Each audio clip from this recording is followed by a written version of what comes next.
My career, I would definitely describe more so as a marathon. Discipline is and hard work is what I attribute to my success. I grew up in the Bay Area. My family had moved there after a few other stops. So my mother's originally from Birmingham, Alabama.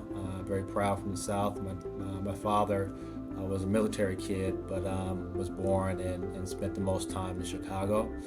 I came from humble beginnings, so there was not necessarily a safety net if, hey, I didn't figure things out.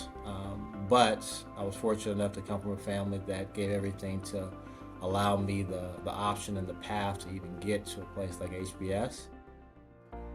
But when I came to HBS, it was my main goal to move into sports and entertainment. And for me, that was driven by just upon my career, I realized that, hey, I need to be doing something that I was either super interested in, excited about, passionate even, or something I felt like that was making a positive impact in the world, and hopefully both. And so as I went to HBS, I used that opportunity to make all the connections that I could.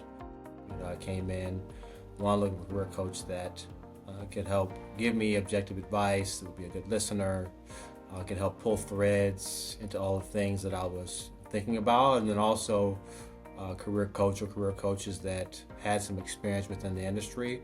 For me, I was looking for really a true new experience to kind of set myself up for a longer term career in sports and entertainment. So any job that I felt like helped me would get closer to that goal, I was very open to take.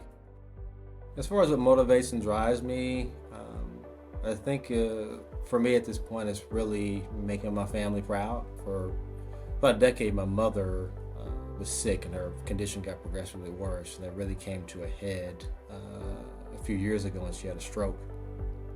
And when she had a stroke, it just the whole world stopped for me. Nothing else mattered. Took time off, several months off of work. At that point, it was a new era for me to understand that, hey, career is important and you need to continue to progress it and make sure you're achieving the goals that you set out for yourself.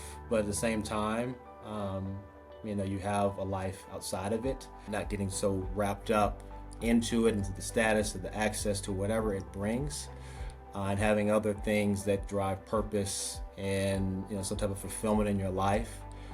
I think, hey, set a plan, a path, have whatever job that you feel like you want, a career path you think you want, but be open to the routes that you could take to get there. It's important not to just calibrate yourself to what others are doing and really think about, hey, what is my end goal and what is my purpose, either personally or professionally or both.